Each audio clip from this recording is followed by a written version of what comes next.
Hello everybody. आज हम कक्षा 10वीं के चैप्टर 2 एक्सरसाइज 2.2 कक्षा 10वीं के गणित के जो कि एनसीईआरटी की बुक है उसके क्वेश्चन 1 के क्वेश्चन 6 को सॉल्व करेंगे।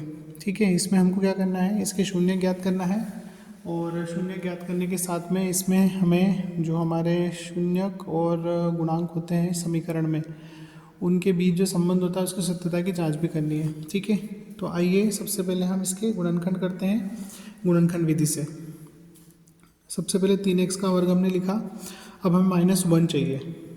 ठीक है, -1 कैसे चाहिए, ऐसी दो संख्याएं सोचना है कि जिनको आपस में जोड़ने या घटाने पर -1 आता हो और उन्हीं संख्याओं को आपस में जोड़ने या घटाने पर आपके क्या मिलते हो 3 × -4 मतलब -12।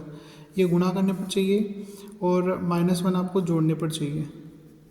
ठीक है, तो ऐसी दो संख्याएं कौन सी होगी, ऐसी दो संख्याएं हो जाएगी आपकी -4 और +3।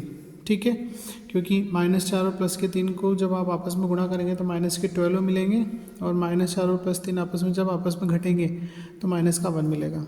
ठीक है, अब यहाँ पर देखिए x कॉमन निकल रहा है, तो x आप कॉमन निकालेंगे तो 3x -4 प्लस यहाँ पर 1 कॉमन निकालेंगे तो 3x -4। ठीक है, अब 3x -4 आपका फिर से कॉमन निकल गया तो क्या बचा x + 1। ठीक है, अब हम क्या करेंगे, यदि 3x -4 = 0 तो आपको क्या मिलेगा 3x = 4। तो x बराबर आपका हो गया 4/3, मतलब कि जो पहला आपका शून्य है अल्फ़ा उसकी वैल्यू हो गई 4/3। ठीक है, उसके बाद में आपका एक और आपका गुणनखंड जो आपको मिला है वो x + 1 मिला है, तो या x + 1 = 0 होगा तो x बराबर -1, तो ये आपका हो गया बीटा = -1। तो एक आपका जो रूट है या मूल है वो हो गया अल्फ़ा जो कि 4/3 है और दूसरा हो गया बीटा जो कि -1 है। अब इनमें संबंधों की सत्यता की जांच हमको करना है, तो उसके लिए हम क्या करेंगे, उसके लिए हम वही अल्फ़ा + बीटा = -b/a आपको लेकर आना है। ये हमारा जो द्विघात समीकरण हमें दिया हुआ है 3x² - x - 4 की इसकी हम क्या करेंगे, तुलना कर लेंगे किससे, जो हमारा द्विघात समीकरण होता है व्यापक उससे ax² + bx + c से।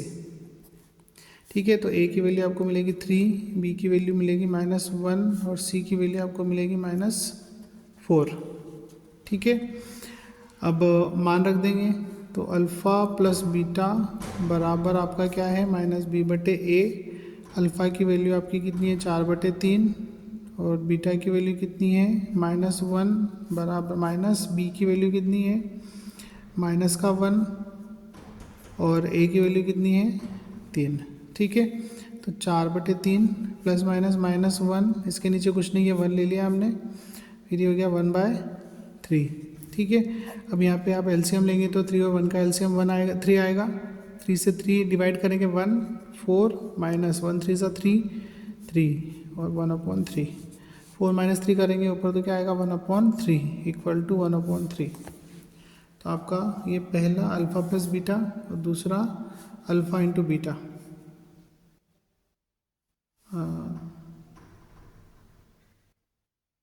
सॉरी, अभी हमने अल्फ़ा + बीटा ही निकाला है, मतलब अल्फ़ा + बीटा जो है वो आपका क्या हो गया -b/a हो गया।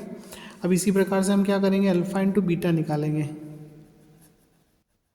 ठीक है, तो अल्फ़ा × बीटा क्या होता है c/a। अल्फ़ा की वैल्यू कितनी है हमारे पास, अल्फ़ा की वैल्यू हमने जो निकाली है वो 4/3 है, तो 4/3 ये लिखी है। इसके बाद में बीटा जो है -1 है, तो -1 = c की वैल्यू हमने कंपेयर करके निकाली अभी -4 और बटे में a की वैल्यू जो है वो 3। ठीक, तो ये हो गया -4/3 बराबर -4/3। तो आशा करता हूँ कि आपको ये प्रश्न समझ आया होगा। ये भी एक अच्छा प्रश्न है, इसकी भी आप तैयारी कीजिए और बोर्ड एग्ज़ाम में बहुत अच्छे मार्क्स आप स्कोर करें, ऐसी आशा और उम्मीद के साथ good day, have a nice day. और वीडियो को लाइक करें, चैनल को सब्सक्राइब करें, मुझे सपोर्ट करें। Thank you.